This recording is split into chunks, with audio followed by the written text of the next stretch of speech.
How would you like to get into the mind of the CEO you've been targeting, to understand what motivates him, and understand how to market to him? Now, if that's something that sounds valuable to you, then stick around. We're going to talk about that because marketing matters. Hello, my name is Bill Arnold. I am president of Prevail Marketing, and every single day we deliver to you a video in our hopes that it'll help you grow your business through better sales and marketing. We give you the wisdom, the understanding we've learned over decades in this industry, but showcase the things that have been done recently that we know work, that we know will benefit you. The only thing we ask in exchange for these communications is to like, follow, and subscribe, to know we're resonating with people, to know that it actually means something to somebody. So if this finds a value to you, please do that. But let's drill down and get talking about the CEO because they are the superstars of industry, aren't they? They're the Heisman Trophy winners, the superstars, the people who have won the Oscar of their industry. They're the people who have made it to the top. And why it's very, very important that you do your buyer personas and you include them as a targeted buyer persona, and you do through the whole process of interviewing stakeholders, interviewing customers, interviewing lost opportunities. There's some things you can learn from behavioral science that can make all the difference. At Prevail Marketing, we're very big in behavioral science. We know that people do certain things because they're just built into their psyche. They can't help themselves.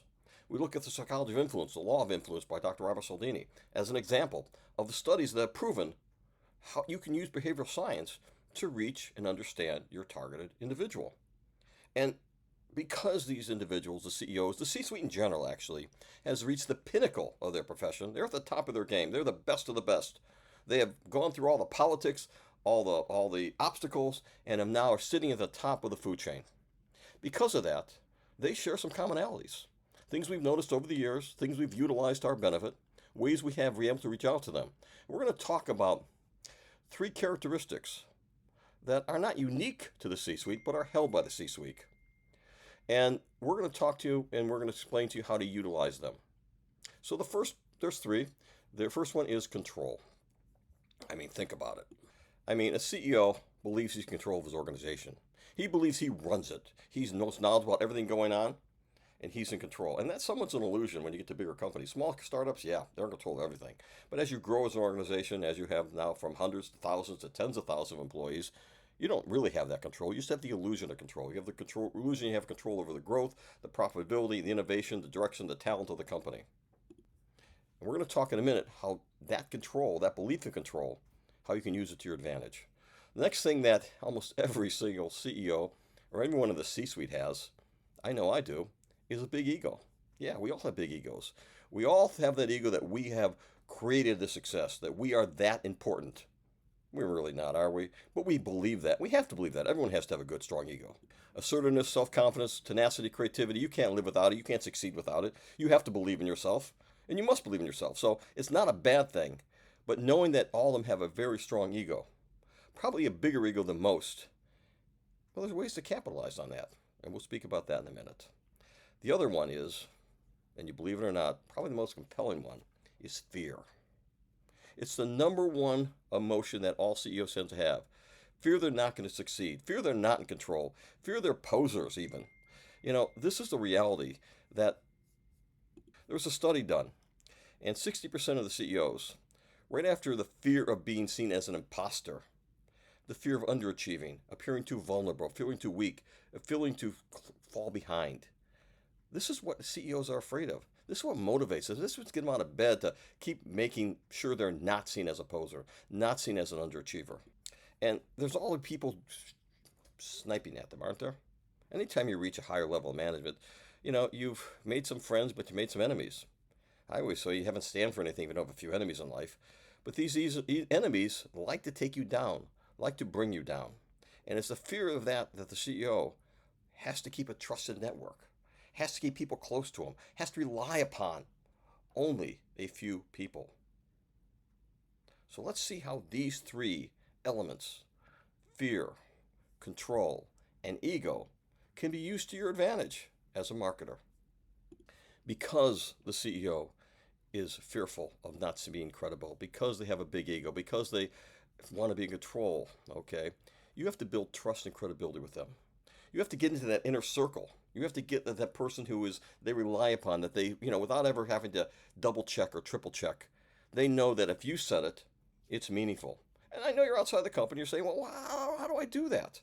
How do I get them to show? I'm not in their inner circle. I'm never going to be in the C-suite. I'm never going to be in their company. I'm an outside organization trying to get to them, trying to get them to buy our product. How do I get them to build trust and credibility with them? Okay, a couple ways. Provide social proof for everything you say. Showcase testimonials, case studies, success stories from other reputable companies. Use third party influencers who are ratifying and restating what you are trying to share with them. These are the ways you use influencers. Use their customers and their testimonials of customers or a study by their customers. Provide them with social proof. That is not me saying it, it's the industry, it's your customers. That's who's saying it. I always tell my clients, if you question anything I say, challenge me. I will always have social proof. I will always have evidence to back up what I'm saying. I never just say something on a whim. That's how you lose credibility. You always have to have that credibility. And here's the key, here's the secret, here's the trick. I always do this, and it has served me well, and I probably shouldn't tell you. But hey, I'm pretty transparent. Anytime I have a new customer, I will showcase things that I know are going to trust their measure of credibility. If they're going to sit there and go, I don't believe that's right. And I know they're going to challenge me on that because I told them they should. And they're going to say, I want to challenge you on that one. Well, I set them up for that challenge. I gave them something that I don't want to say unbelievable, but pretty spectacular. And I showcase, yeah, here's the proof. And I do that again. And I do that a third time. And you know what tends to happen after that? I rarely get questioned after that. Not that I can't substantiate it, I can. But I build that measure of trust with them that anything I say, I can prove to them. Also position yourself as a person of high expertise. Why do you want to be a thought leader in your industry? Why is that important? Why do I go on and do this? Do I have better things to do with my time? Oh, hell yes. I got lots of better things to do with my time. Do videos and blogs every single day. It takes a lot out of you. But you need, and I need, to showcase yourself as an industry expert, someone of high expertise in your industry, someone who has credibility because they're sharing valuable insights and thought leadership content and participating in relevant industry events. Those are important. That's what makes you credible. That's what gives you high expertise. That's what's going to build that trust and credibility. The other thing you can do is offer guarantees. Now, how can you do that? Product back or service guarantees alleviate any doubt of the C-suite. I offer some guarantees. I've done it all the time. Depending on the situation, there's lots of ways we can guarantee certain things. Can you really guarantee it? No, but I can package things in a way that I know I can get those results. I'm comfortable I can get those results. I've done it before, not afraid of it. So you should ask and think about ways that you can guarantee something that you do to build that trust and credibility. Okay, what else can you do? Here's the thing that many marketers forget. In fact, I just had a conversation with a marketer, a competitor, if you will, today, and they sort of they were going to put out content of something, and I said, "Great, that sounds like a great concept, but what is the point? What is the value? What is the pain point you're addressing for that particular targeted audience you're getting?" And he took a minute and he said, "Well, it's just great content. It's going to have great SEO value." I said, "Well, fine. But you're saying you want to target that particular buyer persona. And what you're mentioning is not a pain point, interest, or concern of that particular targeted buyer persona.